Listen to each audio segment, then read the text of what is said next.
LIC के एक नए इंश्योरेंस प्लान आधार स्तंभ के बारे में बताने वाला हूँ, जिसका प्लान नंबर है 943। तो ये एक ऐसा इंश्योरेंस प्लान है जो खास तौर पर उन लोगों के लिए बनाया गया है जिनकी सैलरी कम है। इस इंश्योरेंस प्लान में लो प्रीमियम रखा गया है, यानी कि अगर आप किसी और प्लान को देखते हैं तो इस पॉलिसी का प्रीमियम बाकी पॉलिसी के प्रीमियम से कम होता है। तो जिनकी सैलरी कम है वो लोग इस इंश्योरेंस प्लान को आसानी से ले सकते हैं। इसकी एक खास बात ये भी है कि इस पॉलिसी को लेने के लिए आपको कोई भी मेडिकल टेस्ट नहीं कराना होगा।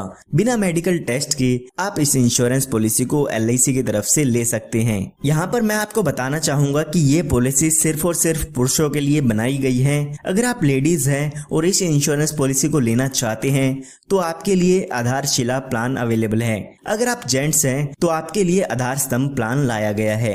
यहाँ पर आपको एक बात और याद रखनी है कि ये इंश्योरेंस प्लान सिर्फ और सिर्फ उन्हीं लोगों के लिए है जिनके पास आधार कार्ड है। अगर आपके पास आधार कार्ड नहीं है तो आप इस इंश्योरेंस पॉलिसी को नहीं ले पाएंगे। तो आइए अब जान लेते हैं कि कौन कौन इस पॉलिसी को ले सकते हैं और उसके बाद एक एग्जांपल लेके समझेंगे कि ये पूरा इंश्योरेंस प्लान कैसे काम करता है। उसमें हम जानेंगे कि इसमें आपको कितनी किस्त भरनी होगी, कितना मैच्योरिटी का अमाउंट मिलेगा, साथ ही साथ आपकी डेथ हो जाती है तो उसमें आपके नॉमिनी को कितना अमाउंट मिल जाता है। तो सबसे पहले बात आती है मिनिमम एज की, यानी कि इस इंश्योरेंस पॉलिसी को लेने के लिए आपकी उम्र कम से कम कितनी होनी चाहिए। तो कम से कम वो एज यहाँ पे दी गई है 8 साल की, यानी कि अगर आपकी उम्र 8 साल या 8 साल से ज्यादा की है तो आप इस इंश्योरेंस पॉलिसी को ले सकते हैं। उसके बाद बात आती है मैक्सिमम एज की, यानी कि ज्यादा से ज्यादा कितनी उम्र के व्यक्ति इस इंश्योरेंस पॉलिसी को ले सकते हैं। तो वो एज यहाँ पे दी गई है 55 साल की, यानी कि 8 साल के बच्चे से लेके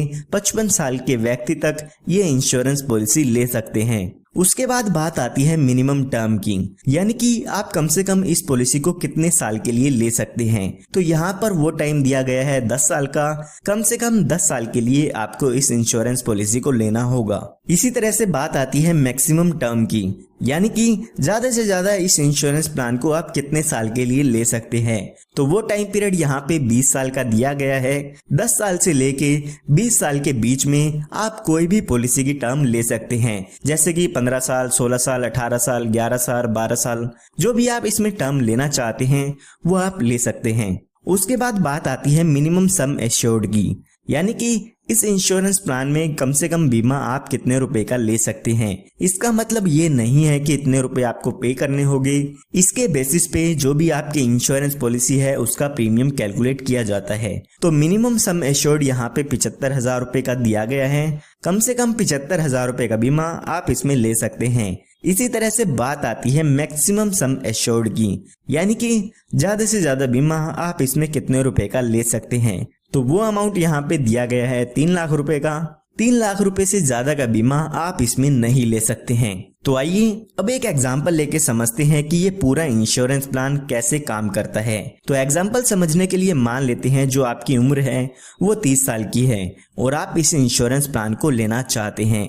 इसी तरह से मान लेते हैं कि आप इस पॉलिसी को 20 साल के लिए लेना चाहते हैं। हमने देखा था कि आप कम से कम 10 साल और ज्यादा से ज्यादा 20 साल तक इस इंश्योरेंस पॉलिसी को ले सकते हैं। तो मान लेते हैं आप 20 साल के लिए ये इंश्योरेंस प्लान लेना चाहते हैं। उसके बाद बात आती है सम एश्योर्ड की। मान लेते हैं कि 2 लाख रुपए का बीमा आप इसमें लेना चाहते हैं। तो यहाँ पर अगर हम इसके प्रीमियम की कैलकुलेशन देखते हैं तो यहाँ पर आपको एक साल में लगभग 73,306 रुपए की प्रीमियम की पेमेंट करनी होगी। अगर आप हर महीने में 3 महीने या 6 महीने में इस पॉलिसी का प्रीमियम भरना चाहते हैं तो वो भी आप स्क्रीन पर देख सकते हैं। उसके बाद बाकी के बचे सालों में आपको 7,148 रुपए हर साल इस पॉलिसी की किस्त भरनी होगी। तो अभी आपकी उम्र 30 साल की हो गई है, तो आने वाले 20 सालों के लिए आपको इस पॉलिसी में प्रीमियम की पेमेंट करनी होगी, यानी कि आपको किस्त भरनी होगी। तो यहाँ पर आपको आने वाले 20 साल, यानी कि जब तक आपकी उम्र 50 साल की होगी, जब तक इसके प्रीमियम की पेमेंट करनी होगी। जब आपके 20 साल पूरे हो जाते हैं तो उस समय आपकी पॉलिसी की मैच्योरिटी हो जाती है और उस समय यहाँ पर आपको मैच्योरिटी अमाउंट मिलता है। जब इस पॉलिसी की मैच्योरिटी होगी तो उस समय आपको यहाँ पर लगभग 2,65,000 रुपए का अमाउंट मिल जाता है। तो यहाँ पर 2 लाख रुपए का सम एश्योर्ड होता है और लगभग 65,000 रुपए का यहाँ पे लॉयल्टी एडिशन का अमाउंट मिल जाता है। तो यहाँ पर अगर आप टोटल देखते हैं तो मैच्योरिटी पर लगभग 2,65,000 रुपए का अमाउंट इसमें आपकी मैच्योरिटी पर मिल जाता है। अगर हम बात करते हैं कि 20 साल के दौरान इसमें आपने कितना प्रीमियम पे किया है, तो आपने लगभग 1,43,118 रुपए का अमाउंट अपने 20 साल के दौरान इसमें पे किया है। यानी कि 1,43,118 रुपए देकर आपको इसमें 2,65,000 रुपए तक का अमाउंट इसमें मिल जाता है। आइए अब बात करते हैं कि अगर पॉलिसी होल्डर की डेथ हो जाती है तो उस केस में उसके नॉमिनी को कितना अमाउंट यहाँ पर मिल जाता है। तो यहाँ पर पॉलिसी शुरू होने के बाद पॉलिसी के पहले 5 साल में अगर पॉलिसी होल्डर की डेथ हो जाती है तो उसके नॉमिनी को सम एश्योर्ड का अमाउंट दे दिया जाता है। यानी कि जितने रुपए का भी आपने बीमा लिया था वो यहाँ पे दे दिया जाएगा। इसी तरह से पॉलिसी होल्डर की डेथ 6th ईयर में होती है या 6th ईयर के बाद होती है तो यहाँ पर आपके नॉमिनी को सम एश्योर्ड का अमाउंट तो मिलेगा ही मिलेगा, साथ में जितने साल भी आपकी पॉलिसी चली है उसका लॉयल्टी एडिशन भी मिल जाता है। मान लेते हैं जिसने भी पॉलिसी ली है उसकी डेथ 36 साल की उम्र में हो जाती है तो यहाँ पर उस व्यक्ति के नॉमिनी को 2 लाख रुपए का सम एश्योर्ड तो मिलेगा ही मिलेगा, साथ में जितने साल भी उसकी पॉलिसी चली थी उसका लॉयल्टी एडिशन भी मिलेगा। तो हमारे केस में लगभग 7,500 रुपए का यहाँ पे लॉयल्टी एडिशन मिल जाता है। तो ये टोटल आप देखते हैं तो 2,07,500 रुपए तक का अमाउंट इसमें आपके नॉमिनी को मिल जाएगा। अगर यहाँ पे पॉलिसी होल्डर की डेथ 40 साल की उम्र में होती है तो यहाँ पर आपको 2 लाख रुपए तो मिलेंगे ही मिलेंगे, साथ ही साथ यहाँ पे 10 साल का आपको यहाँ पे लॉयल्टी एडिशन भी मिल जाता है। इसके साथ साथ आप अपनी पॉलिसी में कुछ एडिशनल बेनिफिट भी ले सकते हैं जिसके लिए आपको कुछ एडिशनल प्रीमियम की पेमेंट करनी होगी। तो यहाँ पर आप अपनी पॉलिसी में एक्सीडेंटल बेनिफिट राइडर ऐड करा सकते हैं जिसके लिए आपको कुछ एक्स्ट्रा प्रीमियम देना होगा। अगर पॉलिसी होल्डर की डेथ एक्सीडेंट के कारण होती है तो आपको इस राइडर का बेनिफिट मिलता है। यहाँ पर अगर पॉलिसी होल्डर की एक्सीडेंट के कारण डेथ होती है तो पॉलिसी होल्डर की डेथ होने पर 2 लाख रुपए का एडिशनल अमाउंट दिया जाता है। यानी कि जो डेथ बेनिफिट मैंने आपको बताए हैं वो तो मिलेंगे ही मिलेंगे, साथ में 2 लाख रुपए का अमाउंट और आपके नॉमिनी को मिल जाता है। तो आप इस बेनिफिट को अपनी पॉलिसी में लेना चाहे तो ले सकते हैं। आइए अब बात करते हैं कि इस पॉलिसी में आपको और कौन कौन से बेनिफिट मिल जाते हैं। तो यहाँ पर आप अपनी पॉलिसी में लोन की सुविधा ले सकते हैं। पॉलिसी शुरू होने के 2 साल बाद आप अपनी पॉलिसी पर लोन ले सकते हैं। जो भी लोन का अमाउंट होता है उस पर आपको इंटरेस्ट LIC को पे करना होगा। उसके बाद यहाँ पे आप अपनी पॉलिसी को सरेंडर भी करा सकते हैं। अगर आप अपनी पॉलिसी को बंद कराना चाहते हैं तो 2 साल के बाद आप अपनी पॉलिसी को बंद करा सकते हैं। उस समय जो भी सरेंडर वैल्यू आपकी पॉलिसी की होती है वो वैल्यू आपको यहाँ पे मिल जाती है। अगर आप 2 साल से पहले अपनी पॉलिसी को बंद कराते हैं तो उस केस में आपको LIC की तरफ से कोई भी अमाउंट रिफंड नहीं मिलता है। उसके बाद यहाँ पे LIC ने आपको प्रीमियम की पेमेंट करने के लिए 4 पेमेंट के मोड दिए हैं। आप अपनी पॉलिसी की किस्त 1 साल में भर सकते हैं, 6 महीने, 3 महीने या हर महीने भर सकते हैं। जो भी आप प्रीमियम पेमेंट मोड यहाँ पे लेना चाहते हैं वो आप अपनी पॉलिसी में ले सकते हैं। उसके बाद LIC यहाँ पर आपको ग्रेस पीरियड भी देती है।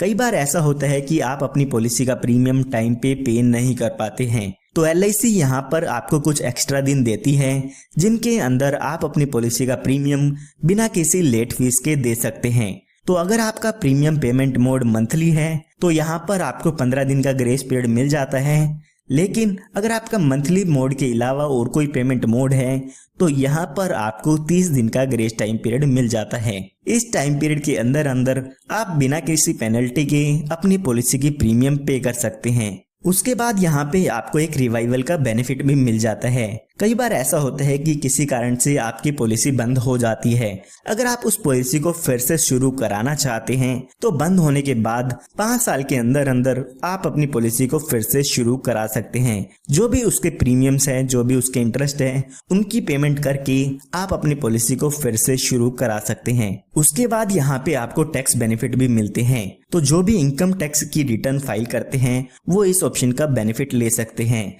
तो आप अपनी पॉलिसी के प्रीमियम की डिडक्शन ले सकते हैं इनकम टैक्स रूल्स के हिसाब से। इसी तरह से जो भी यहाँ पर आपको मैच्योरिटी पर अमाउंट मिलता है उस पर भी आपको कोई टैक्स नहीं देना होगा।